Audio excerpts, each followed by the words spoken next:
It was the kind of night where the air seemed too still, the stars a little too dim, and the silence a touch too loud.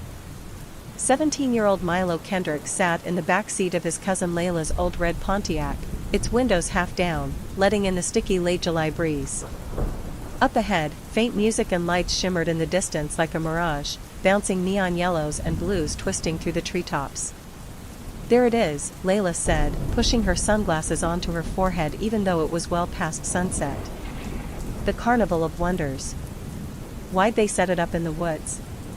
Milo asked, frowning as trees pressed tight around the gravel road. "Feels off." "That's the point. It's pop-up art meets freak show," she said with a smirk. "They say no two nights are ever the same. The carnival listens. It changes." Milo raised a brow. "The carnival listens?" Layla only shrugged. They parked near a cluster of other dusty cars half sunk in the mud and started toward the ticket booth. There was no obvious entrance, just flickering bulbs strung between iron poles and a warped sign swinging in the wind. "The Carnival of Wonders, one night only. Entrance paid in secrets." A thin man in a crimson tailcoat stood behind the booth. His smile stretched far too wide, and his eyes didn't blink. "Welcome, children," he cooed, voice sticky like sap. "Tickets are paid in secrets tonight. One secret each. Make it count." Layla leaned in. "I once stole a diamond ring from my stepmom and flushed it. Just to see if it'd go." The man's teeth showed. "Delightful." He turned to Milo. "And you?" Milo hesitated. He glanced at the flickering lights, then back at the man's ink dark eyes. "I used to have a twin. I saw her drown. But I didn't try to save her." The man didn't blink. "Paid in full. Enjoy." The gate creaked open, not by hinges, but by its own accord. And as they stepped inside, the air shifted. The sky above wasn't night anymore, it was something else. A swirl of aurora-like. Clouds drifted over impossible stars. And just beyond the gate, a carousel spun in slow motion, the horses frozen in mid-gallop with glassy eyes and stitched mouths. Milo's stomach twisted. "Layla, this place." She had already vanished into the crowd. Milo stood alone, his sneakers sinking slightly into the damp, patchy grass beneath him. Around him, the carnival stretched impossibly far in all directions, rows of striped tents, crooked food stalls, and rides that creaked without wind. It felt disjointed, like a collage of nightmares sewn together by thread too thin to hold. The carousel at the center called to him with a low, chiming tune.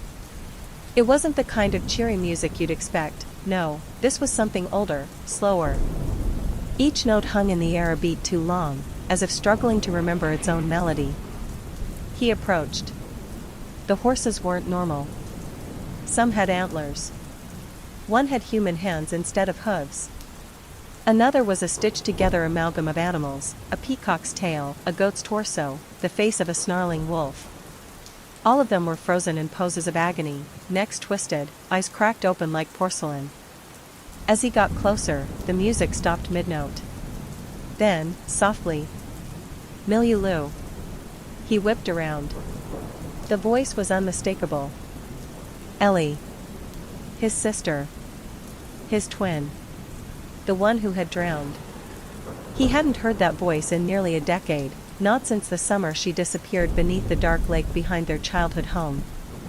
His parents never spoke of her afterward. It was like she'd never existed.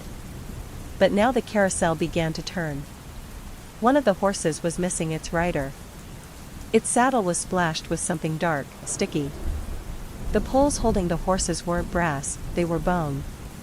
Clean, bleached, and too thick to be anything but human. A figure emerged from behind the ride. A little girl. Dripping wet. She wore a pale yellow dress, faded from sun and time. Her shoes were waterlogged. Her skin was pale, almost translucent, and her black hair clung to her cheeks like seaweed. "Ellie?" Milo asked, backing away. She looked up, and her eyes were hollow sockets filled with lake water. "You left me." He stumbled, nearly tripping over a mound of wet grass. That's not possible. You're not real. But the air around him grew heavy, as if the carnival itself was holding its breath.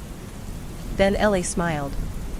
Her teeth were shards of white shell, jagged and broken. Ride with me, she said. A hand grabbed Milo's shoulder from behind. He screamed, twisting around. But it was Layla.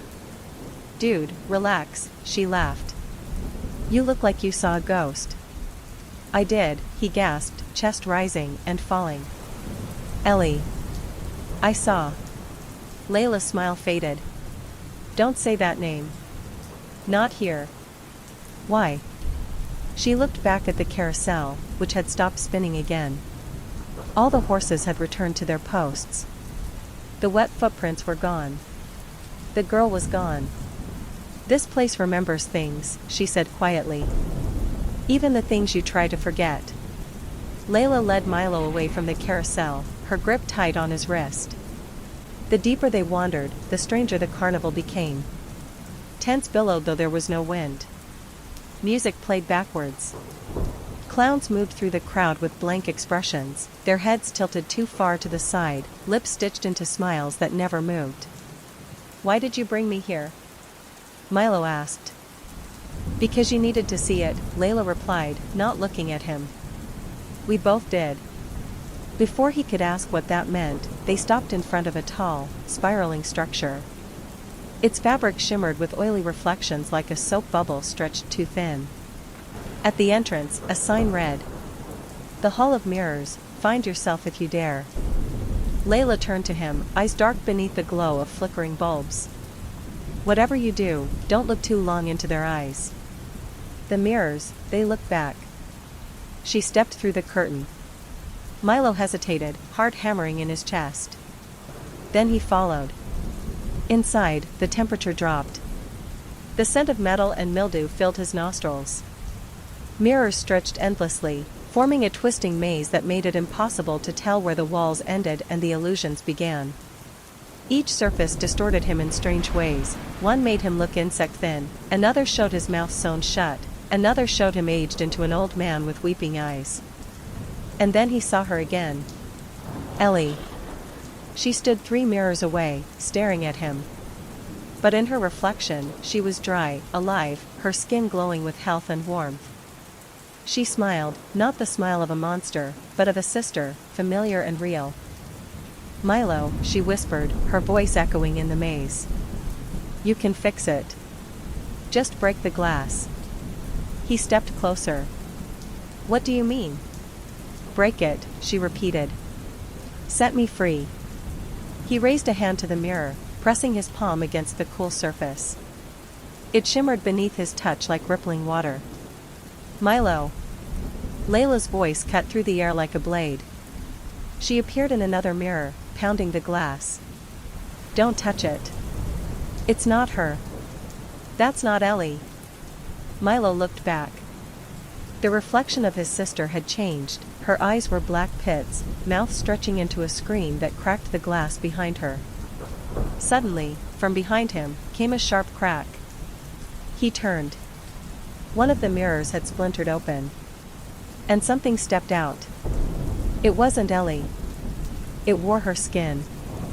The creature that stepped through the cracked mirror wore Ellie's face, but everything else about it was wrong. Its movements were stiff, like a puppet on strings. Her dress hung in tatters, soaked and rotting, and her eyes, once full of innocence, were now bottomless voids that glistened with a wet, inky blackness. Milo stumbled backward, heart in his throat. You're not her, he whispered. The creature grinned, wide and unnatural. She's still in here, it rasped, pressing a damp hand against its chest. Crying. Screaming. Every night. It took a step forward. The mirror behind it twisted and warped, as though trying to close, but the crack had split too far. Milo grabbed a shard of broken glass from the floor, his hand bleeding instantly. Stay away from me, he warned. The Ellie thing cocked its head. But you called me, Milo. You brought me back. You never let go. Because I thought it was my fault, he snapped, tears burning his eyes. I was just a kid, I froze, okay? I didn't know what to do. From one of the nearby mirrors, Layla's voice echoed. Milo, don't talk to it. It feeds on guilt. It wears it. He turned to find her reflection, but now there were hundreds. Each mirror showed her trapped inside, pounding, shouting, distorted. The Ellie thing lunged. Milo ducked under its outstretched hands and rolled away, slicing open his arm on another shard of glass. The air inside the mirror tent grew thicker, almost syrupy, as if the walls were collapsing into some invisible maw. He darted through the maze, mirrors shattering around him with every step. Behind him came the wet slap of the thing's feet, and the sound of breaking glass that somehow sounded like sobbing. Then, he saw it. A rusted exit sign above a bent archway of mirrors, barely hanging on.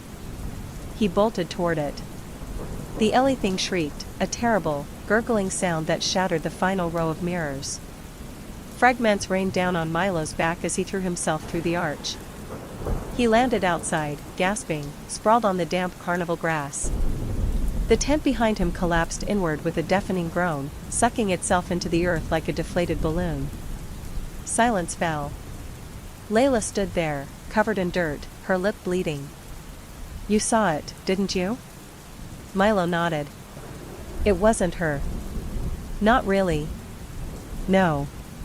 But it knows her. It knows you. She looked toward the distant tents. And now that you've let it out, it'll follow you. Milo wiped blood from his hand. What do we do? Layla looked toward a crooked wooden sign pointing deeper into the carnival. It read, Freak Show Pavilion, no refunds for the soul. She swallowed hard. We keep moving. It gets worse from here. The path leading to the Freak Show Pavilion was crooked and muddy, lined with dim lanterns that flickered unnaturally. Their flames danced in sync, pulsing like a heartbeat. Milo and Layla moved carefully, every step crunching over broken carnival debris, old popcorn, cracked fortune teller cards, bits of fur that didn't seem to belong to any animal. The tent itself was massive, stitched together from hundreds of pieces of cloth in different colors and textures, some burlap, some silk, some that looked disturbingly like skin. The entrance hung low, two long velvet flaps forming a mouth-like opening. As they neared, a voice slithered from the shadows. Come one, come all, to the show that never ends. A figure emerged from the side of the tent, a man in a bowler hat and tailcoat, but his proportions were off. Too thin. Too tall. His fingers twitched like spider legs. Layla didn't flinch. We're not here for entertainment. The man's smile widened. Oh, but you are. You paid your secrets. Now the freaks want theirs. Without waiting for a response, he pulled the flap aside and gestured for them to enter. Inside, the tent was dark but buzzing with sound, sobbing, whispers, the slow ticking of unseen clocks. Rows of booths stretched endlessly, each housing a different exhibit. In the first booth, a man whose head had been replaced with a cracked television screen. Static fizzled across it as he whispered fragments of commercials and prayers. In the next, conjoined twins, one face weeping, the other grinning wildly. They mouthed words at Milo, but the glass between them muffled everything. One drew a heart on the window. The other smeared it away with bloodied fingers. Layla pulled Milo along. Don't make eye contact with them. Don't respond. Why? Milo whispered. Because they're not displays. They're traps. Suddenly, the lights dimmed further. A spotlight flickered to life at the center of the tent. A voice echoed overhead like thunder made of silk. Ladies and gentlemen, a most rare attraction has arrived. A cage rose from the ground, encased in spiraling metal. Inside, something moved. It was small, at first. Curled. Breathing shallowly. Then it stood. Milo gasped. It was him. But younger, 9 years old, the age he was when Ellie drowned. The same bowl haircut. The same ratty blue hoodie. The boy's eyes were wide and red from crying. In his hand, he held a soaked stuffed rabbit that used to sleep at Milo's bedside. "Please," the child whispered. "Help me. I'm still in there. The water's so cold." Milo took a step forward, hand outstretched. Layla grabbed him. "It's a mirror. A memory. That's not you anymore." The boy's eyes rolled back. His mouth opened wide, splitting to his ears. From his throat, Ellie's voice emerged again. "You never dove in. You watched me drown." The lights cut out. When they returned, the cage was empty. So was the tent. They exited the freak show pavilion in silence. Milo's head buzzed with the image of his younger self, eyes brimming with guilt, echoing his deepest shame. The carnival didn't just scare you, it knew you. It dug up the pieces you'd buried and made you look them in the eye. Layla didn't speak for a while. She just led him down a narrow lane between two stalls, one that sold candied apples with worms twitching beneath the glaze, and another that offered balloons that whispered names when you got too close. The path opened up into a wide circle lit with thousands of carnival lights. In the center was a crooked wooden arch that read, "Winners Row, play to escape, lose and remain." Beneath the sign stood a row of carnival games: ring toss, balloon darts, knock the bottles, high striker, and a mechanical claw machine humming softly. A short man with no eyes and a stitched smile stepped out from a booth labeled Ticket Redemption. "You must each play 3 games," he said. "Rules are simple. Win, and you move on. Lose, and you stay." "Stay where?"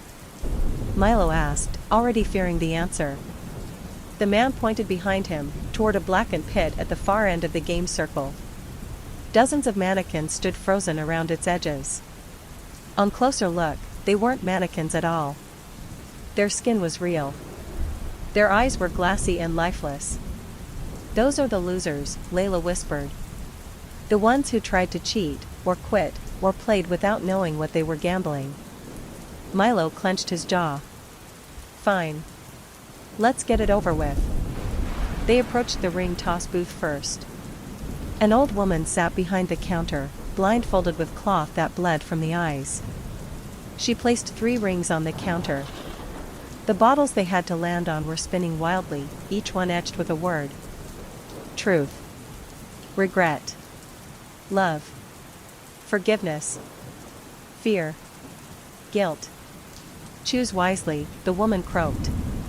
"Each one opens a door." Milo picked up a ring. He focused, his hand trembling.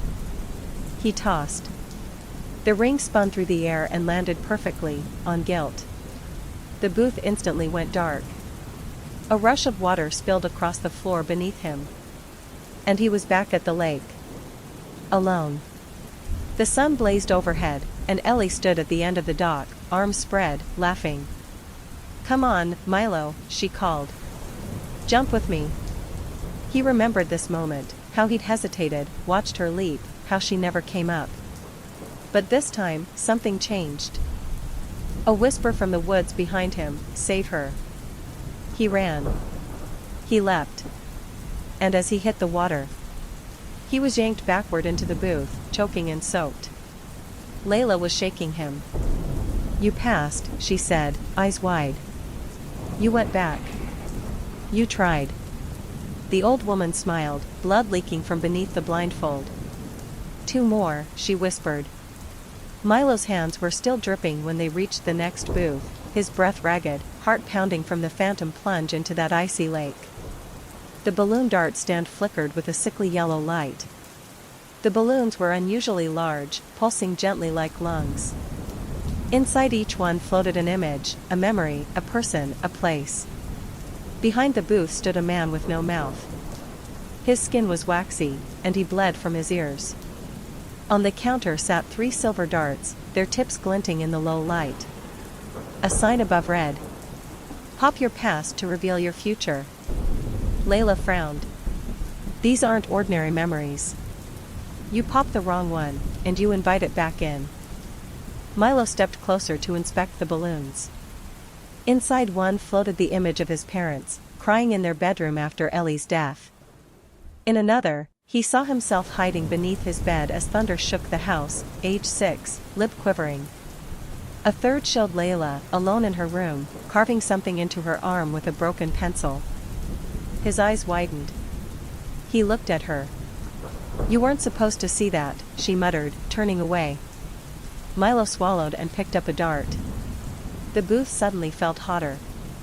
The man behind the counter pointed at the balloons, and though he had no mouth, Milo heard his voice in his head. 3 throws. Aim for what you've denied. He threw the first dart. It struck the balloon with the image of his parents. It burst with a scream, and immediately he was there, in their bedroom, as a ghost. His mother sobbed into the sheets. His father sat on the edge of the bed, holding Ellie's favorite doll. "I can't look at him the same," his mom whispered. "I see her face in his." "I know," his dad replied. "But he's all we have left." The vision vanished. Milo stumbled back, shaken but still holding the second dart. The man gestured again, urging him forward. He focused this time, narrowing his eyes on a memory of the lake, the one where he almost confessed to Layla what happened but lied instead. The dart pierced it. This time, the balloon didn't burst, it slowly deflated, hissing a whisper. "You still haven't told her the truth." Layla looked over, concern in her eyes. "What did it show you?" Milo hesitated. "Something I need to fix." He raised the final dart and searched for the right memory. They all pulsed, begging to be chosen. Then he saw one that made his blood run cold. A balloon showing him standing in front of Ellie's grave at night, whispering something into the dirt. Something he had no memory of. Drawn by instinct, he threw. The balloon popped, and the air around them split with a flash of blue flame. Milo's eyes went wide. Standing in the booth now, where the man had been, was the grave. Ellie's headstone. And carved into it were the words, "You promised you'd follow." The lights around the booth shattered. The wind picked up. Laughter echoed from somewhere deep in the carnival. Layla grabbed his arm. "That's 2. One more." They turned toward the final booth. The claw machine. The claw machine booth stood apart from the others, enclosed in a glass case too tall and too wide for any fairground. It hummed quietly, with no music, only the faint sound of ticking, like a clock buried deep inside. Milo and Layla approached cautiously. The floor inside the glass was littered with bizarre prizes, writhing shapes under cloth, broken toys that wept silently, and tiny glass jars filled with things that looked like teeth, or memories. At the base of the machine was a single red joystick and 1 coin slot. No price listed. Just another carved phrase along the rim. "Win your missing piece or lose what's left." "I don't trust it," Layla whispered, eyes fixed on the claw. "I've seen someone lose themselves in one of these." Literally. Their body stayed, but their mind wasn't theirs anymore. Milo swallowed hard and looked down. In the coin slot, a single token rested, round, rusted, and warm to the touch. His name was etched into it. "I think I have to," he said. The claw machine let out a click as he picked up the token. The joystick lit up red. As Milo slid the coin into the slot, the humming grew louder. The claw descended. Inside, the prizes shifted unnaturally, as though trying to move away from the claw, each one whispering a different version of his name. One box near the back began to glow faintly, and from it rose a scent, lemon soap and lake water. Ellie's scent. "That one," Milo whispered. "I feel it. She's in there." The claw swung forward, hovering over the box.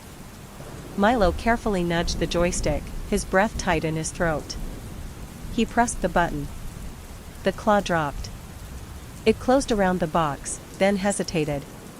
Something fought back. The machine groaned and sparked. The lights inside flickered violently as black liquid seeped from the corners of the prize bin. Milo gritted his teeth. "Come on." Then, the claw jerked upward, pulling the box free, but something clung to it. A long, pale arm reached out of the pile, grasping the box like it was part of its body. Its skin peeled away as the claw ripped it loose. The arm withdrew with an inhuman shriek, and the glass around the booth trembled but held. The prize dropped into the chute with a heavy clang. Milo bent down and picked it up. It was a wooden box, bound in iron wire and soaked in lake water. He could hear something inside, a faint knocking, like fingernails tapping. "What is it?" Layla asked. "I don't know," he said. "But it's mine." The claw machine gave one last hiss and snapped shut, the glass darkening until they could no longer see what was inside. Milo turned to Layla. "That was the third game." She nodded. "Then we keep going." Behind them, the lights of Winter's Row blinked out one by one. Ahead, a tall structure appeared from the mist, a Ferris wheel, taller than any they'd ever seen. It spun slowly, creaking, every cart dark but one, the topmost, which blazed with golden light. And beneath it, carved into rusted metal, "Confession or Assent." The Ferris wheel loomed like a skeletal giant, its spokes groaning with every slow rotation. Each gondola was shaped like an iron cage, some swaying in the windless night, others still and silent. The topmost cart glowed with an amber light, warm, inviting, even soothing. But something about it made Milo's stomach churn. A crooked turnstile stood at the ride's entrance. No attendant. No tickets. Just a sign nailed to the wood. Only one may ascend. The other must confess. Layla narrowed her eyes. "This is where they divide us." Milo looked up at the glowing cart. "One of us has to ride to the top, while the other gives up everything," Layla finished. As they stepped through the turnstile, the Ferris wheel creaked and slowed. The glowing cart descended slowly, its cage doors opening with a rusty shriek. No operator moved it. It wanted them. Milo turned to Layla. "Let me go up." She shook her head. "No. You've already done the games. Let me take this one." "Layla, I'm not afraid to face what's waiting," she said. "But you still have things to admit. To me. To yourself." The ground rumbled beneath them. Another sign rose from the dirt behind the wheel, written in dripping red letters. "Only truth sets you free. Lies bind you here." Milo lowered his gaze. "There's something I never told anyone, about Ellie." Layla nodded silently and sat on the edge of a rusted bench beside the ride. "Then now's the time." Milo stared at the box he'd won from the claw machine. It thumped softly, like a heartbeat. "I didn't just freeze that day," he said. "She didn't just fall in." Layla looked up slowly. "I dared her," he whispered. "I dared her to jump. I said she was a coward. That she never followed through on anything. She was crying, said she didn't want to. But I laughed." He held back a sob. "And she jumped to prove me wrong. And she never came up." Layla blinked, her face unreadable. "I never told my parents," he continued. "I told them she slipped. That I tried to save her. They believed me. Everyone did." The wind picked up, cold and sharp. The Ferris wheel let out a hollow ding. The light in the topmost gondola flared. "You didn't just carry guilt," Layla said after a moment. "You carried a lie." Milo dropped to his knees. "I killed her. I might as well have pushed her in." "No," Layla said softly. "But you have to face what you were. Then choose what you become." The box in Milo's hand cracked open slightly. A small, waterlogged voice drifted out. "Thank you, for telling the truth." Layla stood and placed her hand on the cage door. "It wants me now." The cart closed behind her. It began its slow ascent. And as it rose, the carnival went quiet, as if the entire place had paused to listen. Layla sat inside the iron cage, her breath fogging up the cracked window as the Ferris wheel slowly pulled her upward. The cart groaned with each click of the gear below, and the golden light inside flickered like candlelight. The city of horrors stretched beneath her, twisted tents, haunted booths, the memory-soaked attractions they'd survived. It looked like a model village designed by nightmares. The higher she went, the more the air thinned. Stars above began to swirl unnaturally, shifting positions, forming unfamiliar constellations. One of them blinked like an eye. Another bled a slow stream of crimson down the sky. In the center of the cart was a brass mirror. Words were etched across it in looping script. Reveal, relive, redeem. Layla reached out hesitantly and touched the glass. Her reflection didn't move. Instead, it stood and stepped forward, separating from her like peeling skin. The double wore her face, but younger, maybe 13. Pale. Tired. Arms covered in scars. Her lips trembled. You didn't tell him, the reflection said. You didn't tell anyone. Layla's jaw clenched. I survived it. That's what matters. No. You carried it, the reflection whispered. Just like he carried her death. You wear the pain like armor. But it rots you inside. Images flared in the mirror. Nights alone. Her stepfather's fists. Her mother's silence. The night she cut her skin just to feel something that made sense. The day she saw Ellie drown and said nothing, just like Milo. I thought she'd resurface, Layla whispered. I thought she'd be fine. Kids jump off docks all the time. But she didn't, her reflection said. You saw. You turned away. Tears filled her eyes. Because I was scared. The Ferris wheel jerked, suddenly faster now. Higher. She gripped the bench as the cart shook, and the mirror began to glow. You're not here just for him, the reflection said, fading. You're here for yourself. You wanted punishment. But confession isn't punishment. It's permission to move forward. The golden light intensified until it drowned out everything. Then, silence. The cart stopped at the top. Below, Milo watched as a beam of warm light shot up from the topmost gondola. It pierced the sky like a lighthouse through thick fog. The stars above it rearranged themselves into a spiral, and then, collapsed inward. The cart began to descend again. When it touched down, Layla stepped out. Changed. Her skin looked warmer. Her eyes, clearer. Her scars were still there, but they no longer bled. No longer screamed. You saw it, Milo said. She nodded.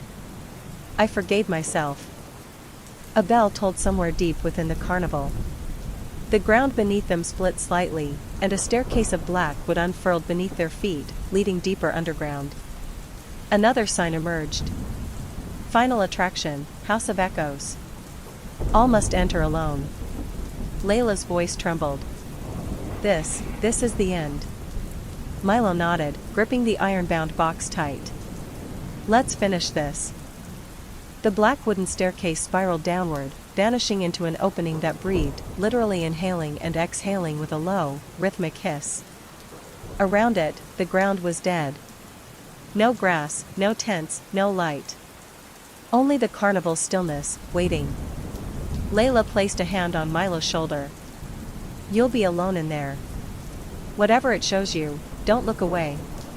That's what gives it power. Milo nodded, his grip tightening on the iron box. What about you? I have my own door, she said, already stepping away. We'll meet on the other side. If there is one. He watched her vanish into a separate passage as the black staircase groaned, beckoning him down. Each step groaned beneath his weight.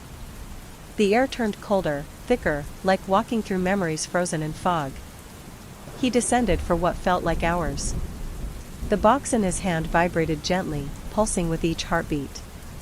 At the bottom, a massive wooden door waited, carved with twisting vines and human faces, each with their mouths open, screaming silently. Words were carved across the top. Speak what you fear most, and enter. Milo's mouth went dry. He stepped forward. I fear that I wanted her gone. Nothing. He swallowed hard, chest tightening. I fear that part of me hated her. That I was jealous. That I didn't try to save her because I was angry. The door shuddered. And I hate myself for that. The carvings twisted. Their mouths opened wider, and the door creaked open. Inside was pure silence. The House of Echoes was a mansion twisted by sorrow. Hallways stretched in impossible directions, floors sloped sideways, staircases looped into themselves like Mobius strips. The wallpaper moved like skin under a ripple of nerves. Mirrors hung on every wall, but none reflected Milo's image. Only Ellie's. She followed him through each reflection. Sometimes laughing, sometimes weeping. In one, she was clawing at the inside of the glass, blood trailing down. In another, she was drowning, endlessly. Milo wandered deeper. Room by room, the house changed. He entered a kitchen where time was frozen. His family sat at the table, mid-argument, mid-grief. His father's fists clenched. His mother's face blank. Milo's own image sat, 10 years old, eating cereal, staring forward in hollow silence. Next, a nursery with a crib. He peeked inside. The box in his hands began to shake. The baby inside had his eyes. It looked up. And whispered, "You promised." Milo stepped back, gasping. Behind him, the hallway stretched into a narrow corridor of black doors, each marked with years. 2012, 2014, 2015, 2017. They were his memories. One door opened on its own. And behind it, Ellie stood. Soaked. Pale. Smiling. "Milo," she whispered. "Come see where I went." Milo stepped cautiously through the open doorway. A breath of frigid air hit him, carrying the unmistakable scent of algae, lake water, and something far older, like the wet bark of a drowned tree. The room inside was vast, endless, and dark. Water lapped quietly at his feet. There was no ceiling, only an ever-spinning sky painted in hues of bruised purple and oil-slick black. He stood at the edge of a vast underground lake. Ellie stood on the surface, barefoot, her sodden yellow dress dragging in the water. Her reflection beneath her feet didn't match her movements. It paced, shifted, flickered, becoming other versions of her. One had no face. Another had hollow eyes. Another screamed but made no sound. "I've waited a long time," she said softly. Milo's voice cracked. "What is this place?" She tilted her head. "Where I went after I sank. The house remembers all things lost. You lost me, so I came here." He stepped into the water. It was icy, but he didn't care. "You're not real," he said. "I am real to you," she replied. "You've carried me every day since." "I didn't save you," he admitted. "I didn't even try. I told myself I couldn't. But I didn't move." "I know," she whispered, eyes dark and unreadable. "I saw you standing there." He felt like the lake itself had begun to pour into his chest. "I'm sorry," he choked. The version of Ellie across the lake took another step. The water rippled outward from her, unnaturally slow. "I don't need your sorry. I need your truth. Not just what happened, but what it meant." Milo's hands shook. The iron box in his arms rattled again, louder now, the sound like a heartbeat wrapped in chains. He knelt and opened it completely. Inside was a pair of shoes. Ellie's shoes. The ones she wore the day she died. They were soaked, still tied neatly, laces crusted in lake mud. "I took these after they pulled them out," he said. "I kept them in my closet for years. I thought if I had them, I could bring you back." Ellie stepped closer. "But I wasn't in the shoes. I wasn't in the lake. I wasn't anywhere." He looked up, desperate. "Then where were you?" She reached out, and her fingers touched his forehead. A shockwave hit him like lightning. Images exploded in his mind. Ellie screaming beneath the water. His own face staring down from the dock, frozen. The sound of their mother screaming. The coffin. The silence afterward. The shame. Then, nothing. Not emptiness. Just a void where Ellie used to be. I lived inside that moment, she said, withdrawing her hand. You've replayed it so many times that it became the only version of me you remembered. Milo fell to his knees, sobbing. I don't want to forget you. Then remember me as more than that day, she said gently. You've punished yourself long enough. The house has what it wants. But you have to make a choice. The lake shifted. The hallway behind him began to dissolve. Only a narrow bridge of light remained. A sign flickered into the mist ahead. One path, forgiveness or forever. Ellie began to fade. Choose, Milo. He stood, cradling the shoes in his arms, and took a step toward the light. The bridge stretched like a spine of bone across the lake, narrow, trembling with each step Milo took. Shadows lapped at its edges, rising and falling like hands beneath the water, always reaching but never quite touching.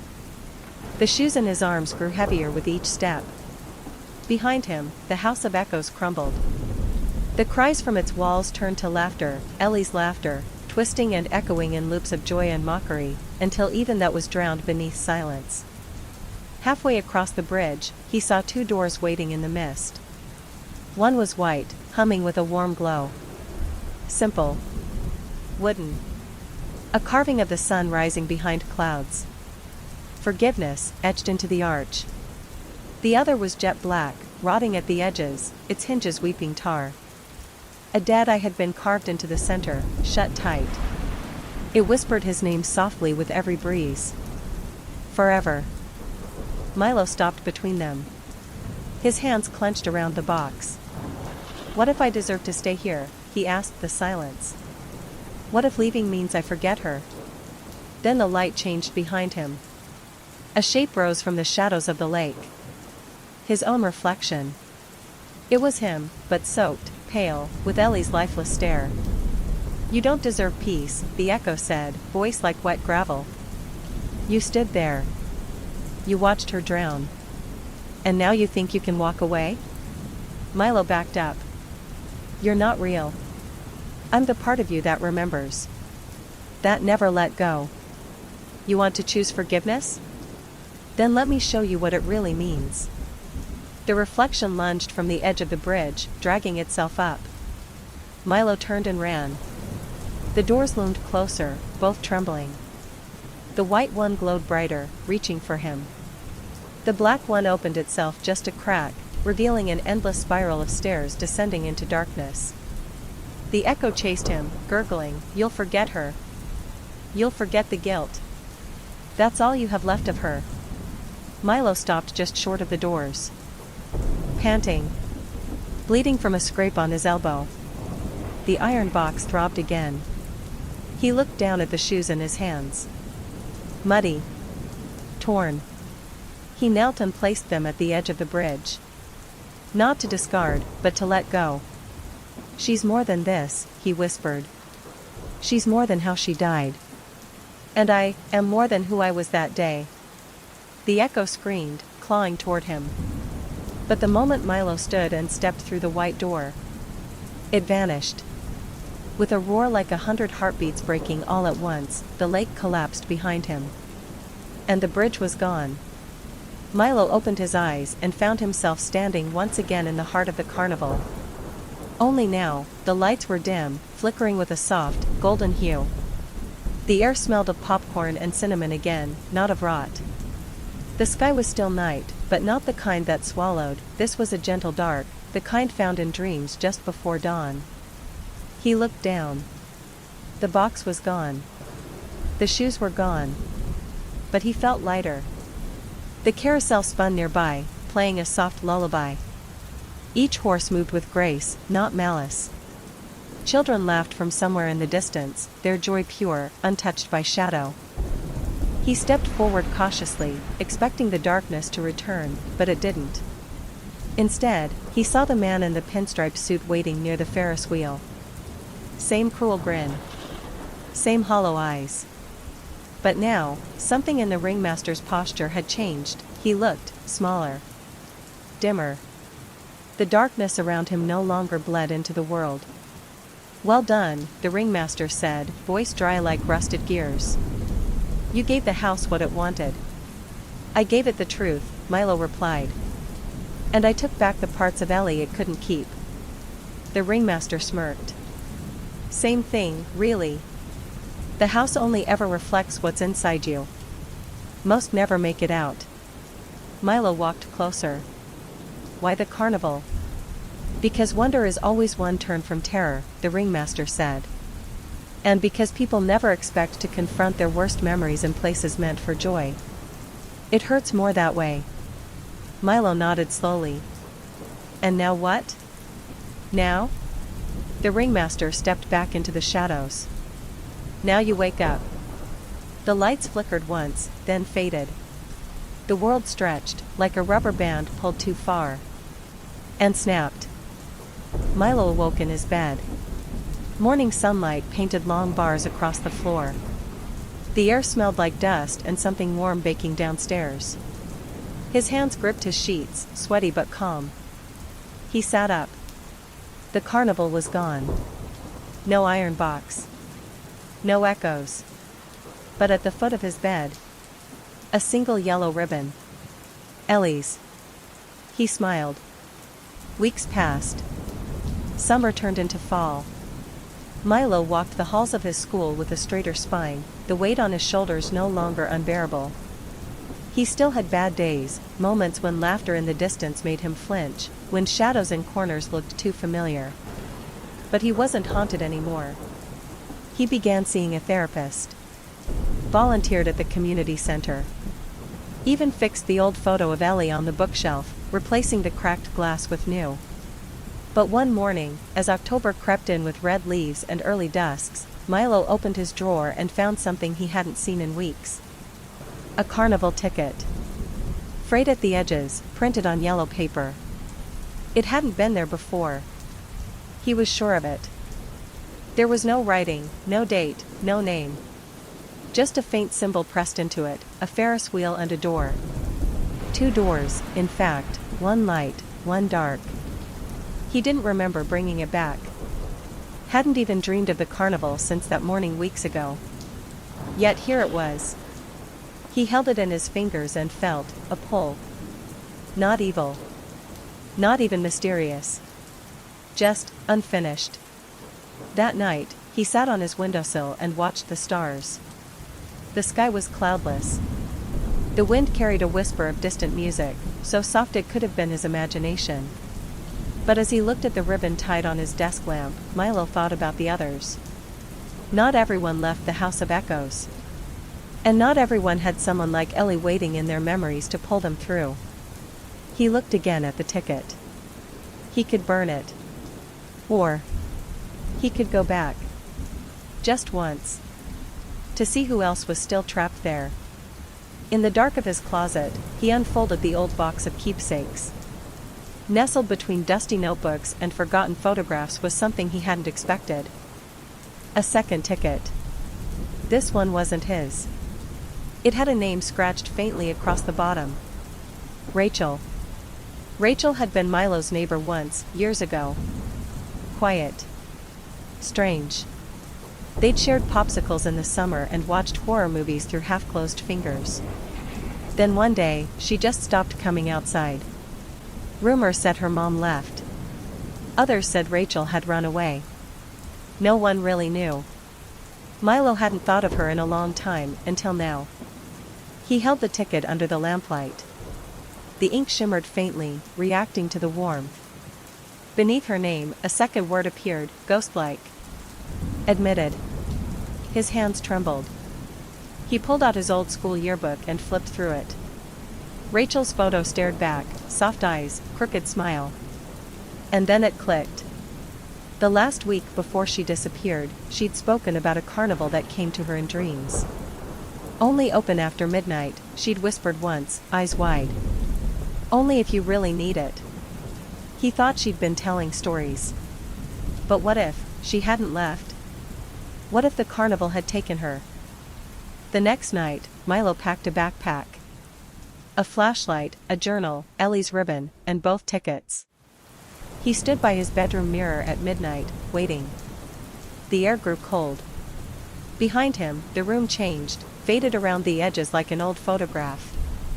The mirror surface rippled like water. And in its reflection, the carnival bloomed to life. He didn't hesitate this time. Milo stepped forward and passed through. The midway was empty. No crowds, no lights, only the distant groan of old machinery and banners fluttering without wind. But the ground was solid. Real. He looked down at the tickets in his palm. One glowed faintly. The other, Rachel's, pulsed red. Somewhere out there, she was still inside. And this time, he wasn't leaving alone. The funhouse loomed again in the distance. But now, another attraction stood beside it. A tent. Blue and white striped. A paper sign above its flap read, "Missing guests." The flap of the tent rustled slightly, as if stirred by breath rather than wind. Milo approached with slow, measured steps, the dirt crunching faintly beneath his sneakers. The glow of Rachel's ticket intensified with every footfall, casting a red hue over the striped canvas. He paused at the entrance. A sound drifted out, low murmuring, like dozens of voices whispering at once, layered on top of one another. It wasn't frightening so much as unreal, like hearing the echo of a forgotten dream. He gripped both tickets and stepped inside. The interior of the tent was impossibly vast. What should have been a few yards of fabric expanded into a domed chamber lined with flickering lanterns. Beneath each lantern, a cage. Some were empty.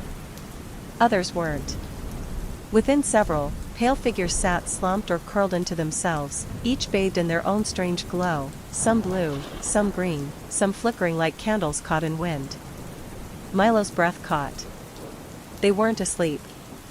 They were trapped in memory. He approached a cage near the front.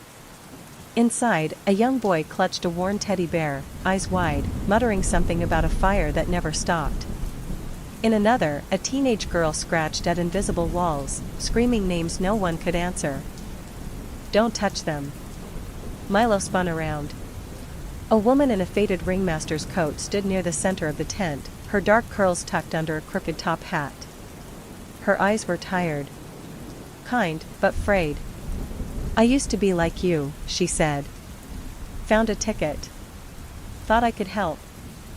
"Who are you?" Milo asked. "Keeper of the tent." "Not by choice." She stepped closer. "And you shouldn't be here." "I came to find someone," Milo said, showing her Rachel's ticket. The woman's eyes softened. She pointed toward the back of the tent. "She's here. But if you want to pull her out, you'll have to go in." "In where?" She gestured toward a shimmering cage at the very rear. Inside was a girl curled up with her head in her arms. A single bracelet with beads, RACHEL, clung to her wrist. "She's trapped in her worst moment. And you'll have to relive it with her to bring her back." Milo's heart thudded as he stepped toward the shimmering cage. The closer he got, the less it felt like he was moving through space and more like he was sinking, gravity tugging not at his body, but at his mind. The air thickened with a strange pressure, like walking underwater, and the lanterns overhead dimmed until only Rachel's glow remained. He crouched beside the bars. "Rachel," he whispered. She didn't respond. Her body was small, thinner than he remembered. Shoulders hunched, face pressed into her knees. The beads on her bracelet clinked faintly with every shallow breath. He pulled her ticket from his pocket. It pulsed again, hotter now. The keeper stepped beside him, holding something out, a shard of mirrored glass. "Use this," she said. "It'll pull you into her memory. But be careful. You'll feel what she felt. See what she saw." Milo hesitated. Then he took the glass, and without another word, pressed it against the cage. A jolt surged through him.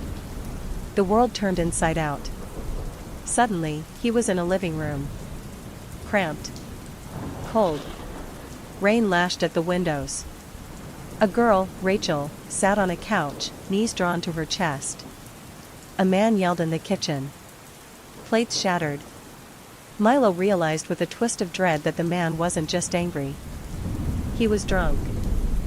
"You think your mother left because of me?" the man snarled. "You think she didn't see what a disappointment you were?" Rachel didn't answer. Her hands trembled. Milo couldn't move. He was inside the memory, invisible, but feeling it all, her shame, her fear, her desperate wish to vanish. Then, the lights flickered. A soft music began to play outside, distant carousel notes drifting through the storm. Rachel's eyes snapped to the window.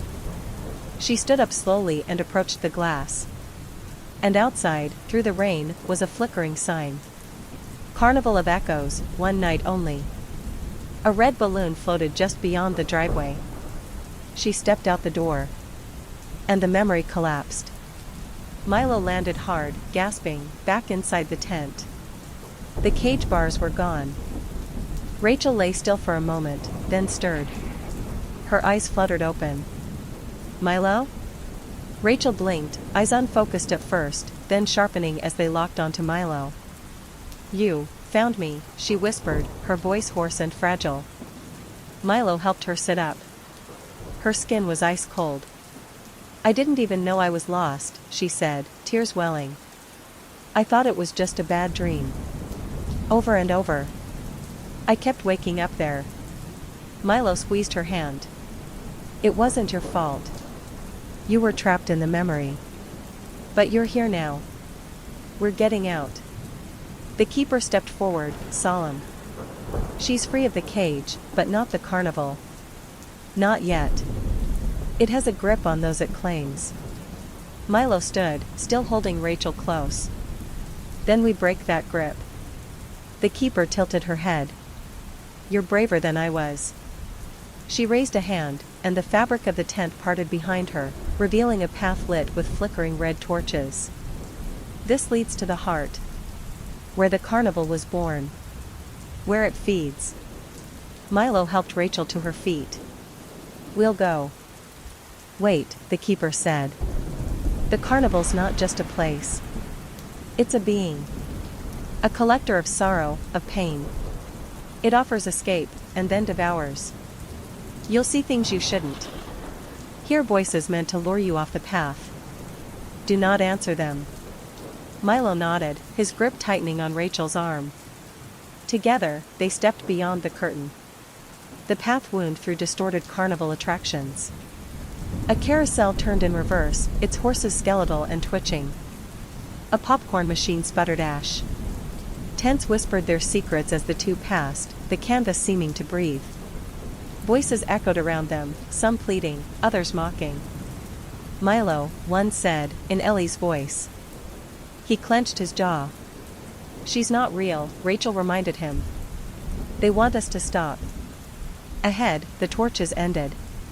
In their place, a massive circus tent, stitched together from mismatched colors, its surface pulsing like a heartbeat. From within, the sound of carnival music played, slow, warped, like a music box winding down. At the entrance, a sign. "Final performance, one must stay." Rachel read it aloud. "One must stay." Milo frowned. "What does that mean?" The keeper's words echoed in his mind. "You'll see things you shouldn't. Don't answer them." But they were already inside. And the show was about to begin. Inside the tent, the air was electric, buzzing with heat and shadow, thrumming with invisible strings that tugged at the heart like puppet wire. The arena was massive, a circular stage lit by 1,000 ghostly lights. The seats surrounding them were filled, not with people, but echoes. Blurred figures clapped in unison, their faces flickering between sorrow and madness. At the center of the stage stood the ringmaster. He wore a red tailcoat stitched from human smiles, a top hat of charred velvet, and eyes like hollow spotlights. His cane was a bone polished to a gleam. "Welcome back," he said, voice curling like smoke. "You brought a guest. How lovely. We do so enjoy visitors who don't leave." Milo stepped forward. "It's over." "We're not playing anymore." The ringmaster laughed, a slow, drawn-out chuckle that echoed through the tent like thunder. "Oh, child. You misunderstand. You don't play the carnival. The carnival plays you." He snapped his fingers. The floor split. A massive mirror rose from the ground, tall as the tent itself. In its reflection, Milo didn't see himself, but the version of him that never escaped. Pale. Hunched. Dead-eyed. Trapped forever in loops of guilt and fear. Rachel saw her own reflection, one where she never left the living room, curled on the couch as storm swallowed her whole. "One must stay," the ringmaster crooned. "The carnival runs on pain. Someone must keep the lights on." "No," Rachel whispered. "That's what you want us to believe. That we're powerless." Milo stared at the mirror. "But the pain isn't ours anymore." He pulled the frayed ticket from his pocket and tore it in half. The world shuddered. The ringmaster roared. "No." Rachel grabbed her ticket, and with trembling hands, ripped it down the middle. Light burst from the seams of the tent, blinding, white, real. The echoes in the audience screamed and vanished like ash in the wind. The tent collapsed in on itself. The mirror cracked, then exploded. The ringmaster reached for them as he dissolved into smoke. This isn't the end. But they were already falling. Falling. Milo awoke on the edge of town, beneath the rusted signpost where the carnival once stood. Beside him, Rachel lay breathing. The grass was real. The sky was blue. No music played. No lights blinked in the distance. Just silence. In the months that followed, Milo and Rachel stayed close. They never spoke of the carnival to others. But sometimes, in dreams, they still heard the carousel turning. A whisper in the leaves. A glint of red in the distance. But it never came back. They'd closed the door. And on Halloween night, as children giggled in costumes and popcorn popped in microwaves, a gentle breeze carried a paper ticket across the street. It floated down a storm drain, where it vanished with a hiss. From somewhere far, far away, a faint voice whispered, "We'll see you again,